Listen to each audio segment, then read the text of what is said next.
Welcome to the Tactics Meeting. I'm Dan Smiley, your Planning Section Chief. Today we're coming from the very informal setting of my backyard. I've got a recording that we did at the Northwest Area Regional Communications Workshop. It was done by Darcy Bird of the Washington State Department of Ecology, and she covered the 96-hour checklist, which is a component of the Northwest Area Contingency Plan. This checklist provides us a roadmap, a framework for how response should evolve in those early hours. And it's really helpful no matter whether you're in command or the JIC or liaison or operations to say, hey, at 2 hours we expect that we've accomplished these things. At 6 hours we've done a little bit more. At 12 hours we can expect that we've accomplished all of these additional items on the checklist. It's an important document that helps us plan for response.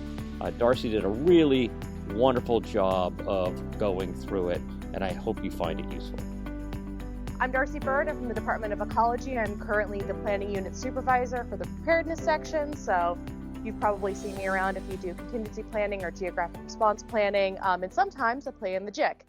So you've probably seen me there as well. So today I'm going to talk about the 96-hour plan.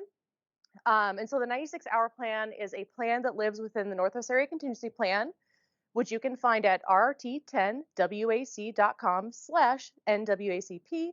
And it's going to be in the 9,000 section, which is where all the tools live in the Northwest Area Contingency Plan. And hopefully you've read it before you got here today. But if you didn't, I'm going to go over all of it. So no worries. We're going to go over today what's in that 96-hour checklist in the tool. We're also going to talk about the strategic messaging bit and some of the other best practices that are listed in the plan. And we'll see what's in there and then maybe figure out what needs to be added or maybe updated a little bit. When you look back at these slides, these are all links that will take you directly to all of our fancy different tools. So that's there for you for later. So the Northwest Area Contingency 96-hour plan is a living document with the best practices in it, and they're a place where we could put better practices in the future. It's providing guidelines rather than rules, and it's really telling our responders, hey, you're in a response now. What are things you can do today to make tomorrow, the next day, and the day after that even better for you, right? So we're trying to think past the initial response into our strategy. How are we going to take care of this response? How are we going to communicate long-term about this response? And it's another tool in our toolbox, right? So this is something that you can bring with you to the drill and literally check off as you're going along if you're in the leadership position during a response. So the checklists are the first portion of the plan. So essentially, the first 5 or 6 pages are all checklists, and these checklists are wonderful. I've organized them a little bit, so these are, if you're looking at the plan right now, these are going to be all out of order. But essentially in the first 2 hours of a response, this is the checklist that they give you, right? So they're talking about things like assessing the spill, who you're supposed to be notifying, connecting with, what kind of safety information you need to start sending out, what you need to start documenting in those first 2 hours of the spill. And for the communication piece, the 2 things that they want people to be doing in those first 2 hours of a spill is identifying the PIO in each response agency and connecting to the other PIO. So all the PIOs need to get together. And the second piece is that we need to be issuing an initial joint press release between 30 minutes and 2 hours after the incident. So those are the 2 things that they're asking us to communicate in the first 2 hours of a spill. Then as we move to the first 3 hours of the spill, the next things that we're beginning to think about, so these are checklist items that you're starting, not finishing on these timelines. We're still assessing the spill, so we're looking at what are the resources at risk? Do we need a scientific support coordinator on scene? Do we need to get the captain of the port involved? These are things that we're starting. And for the notification section, we're looking at contacting local emergency managers. We're looking at making broader tribal elected official and stakeholder notifications through the liaison unit.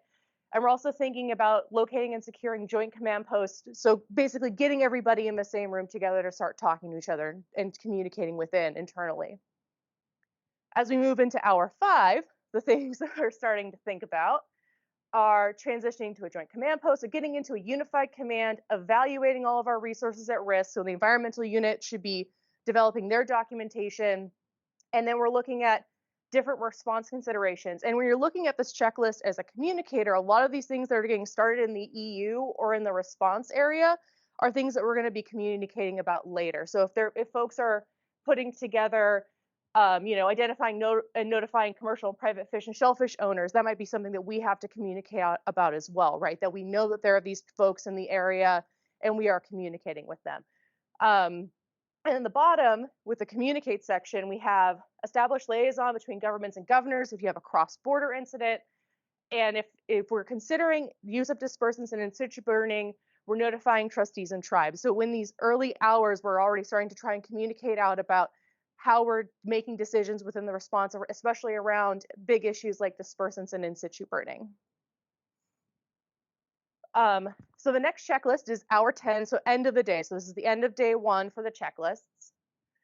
So we have our unified command established. We've got a situation display. We've got all of our facts and figures in front of us. So those are things we would be communicating out as the JIC. We have more of our resources at risk assessments. We're looking at, do we need somebody to give us a forecast? Do we need to complete our ICS 232? And then at the bottom in the communicate section, we have a whole laundry list of things that we are supposed to have at least begun by hour 10. So we want to have a communication plan that has been established, which includes the timing of media releases, social media, and the press conference protocols.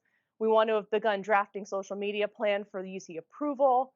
We want to conduct media briefings and consider updating the press release, launch a unified incident-specific website, establish the liaison plan that includes coordinated points in all appropriate agencies and organizations, and establish a briefing schedule for elected officials and agencies. So those are the things that should have been started, and hopefully we've got a really good grasp around within the first day of the incident, right? And so these checklists go into days 2 and 3. So on day 2, the checklist is a little bit shorter, but within day 2, we want to make sure that our safety plan is out and we've briefed it to folks, and then we have all these great response considerations, like do we need to have a marine transportation system recovery unit, MITSRU set up, and things like that with our wildlife. We want to have assess wildlife impacts on day 2 is where it's listed in the plan. But we should have been, like Jenny said yesterday, communicating about this well before we have this day 2 checklist, right? So maybe that's something that we need to have added to the checklist as an example. And then at the bottom with communicate for day 2, we want to make sure that our regional response team is plugged in, so we're communicating with that larger body. We want to make sure that we've communicated the claims process to the communities, municipalities, and business owners who have been affected. We want to make sure that our information officer and liaison officer are determining if we need community meetings. And then we need to also decide how we're hosting and touring media around the incident, and also establish a volunteer policy, and that's going to be through our liaison unit. And then day 3, which I promise is the last checklist, so I'll probably start talking a little bit slower.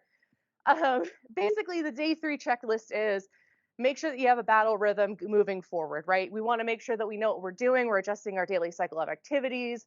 We're communicating regularly, activating a volunteer management plan if it is needed. And so these checklists are really broad, and they have a lot of things that are not representative of every incident. So you wouldn't be doing every single one. Like this isn't like a punch list, but is we need to think about, are we doing this? Are we not kind of list, right? And then the back half of the 96-hour plan is a lot of information about strategic messaging. So there's a whole notification matrix that I did not include in here because it was very big. So you can look at that. But with the strategic messaging and outreach guidance in the 96-hour plan, this is currently what it says, right? So we want to have really good strategic messaging, and that the goal of our strategic messaging is rapid, aggressive, and targeted messaging that comes out in a timely fashion. And we want to gain the confidence of the public, tribes, and trustees. And we want to ensure that our decision makers, so the folks in the Unified Command, know what the communication landscape is. They know how we're communicating and why we're using the channels that we're using. We want to make sure that any messages that we put out are put out with intentional planning. So we want to have a flow of credible information. So it's not just putting out a message, but having a plan for how that messaging is going to go moving forward, right? We want to have a flow of information throughout the day, week, however long the response lasts. And we want to have short-term and long-term communication strategies. So what do we need to get out right now, and what are things that we need to have a longer-term strategy for communication, right? Like what are things that we need to be educating people on, that sort of thing.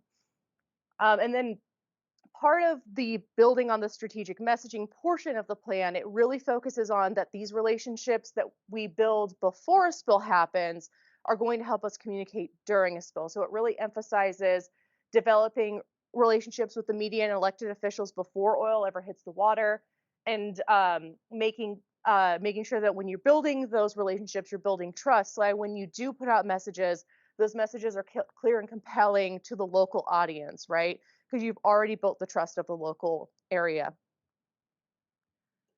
There's also a bit about strategic messaging plans, which really emphasizes that they should be forward-looking, anticipating issues, and include detailed information about those issues. So how are we going to deal with specific local issues in an area that the spill is occurring in?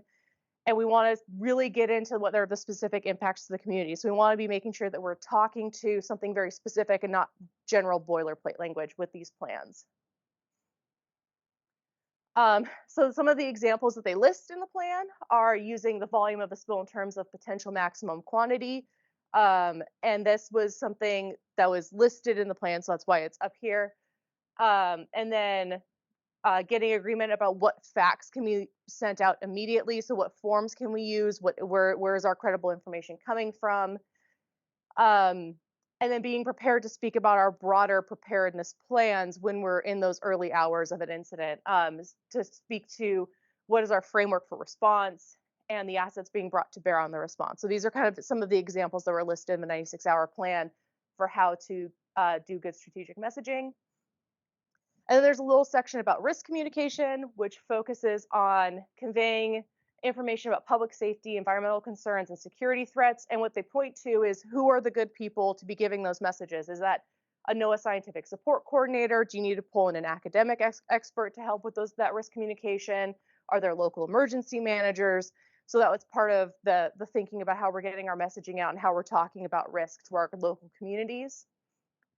There's a media outreach section that stresses that PIOs should be conducting rapid and aggressive media outreach during a major response, and that the outreach focus should be demonstrating and conveying the capability of the unified command to manage the response. So we're trying to avoid competing and contrary or misleading information. And even if our information is incomplete, we should be having some kind of information going out. Even if we don't know the whole story, we should still be telling what we do know to the folks in the media.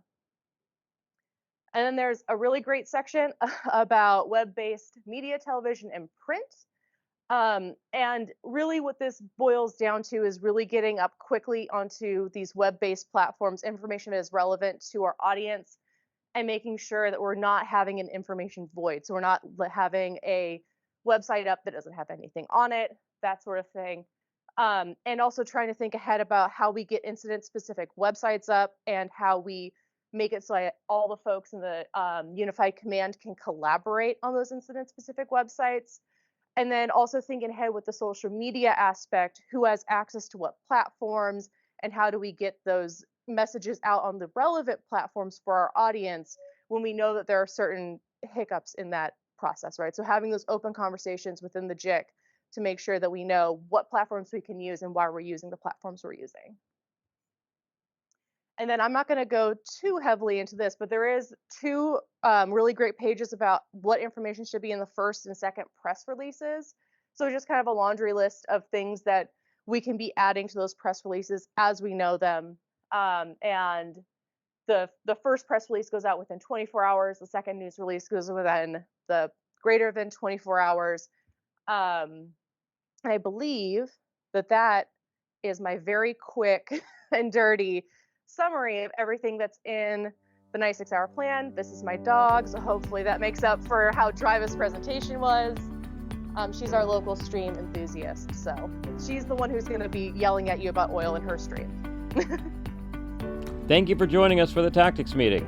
If you enjoyed this episode, please consider sharing it with a friend or a colleague. If you have an idea for an episode, or you would like to be a guest, or just have a comment, you can email us. The address is podcast@thetacticsmeeting.com. .online.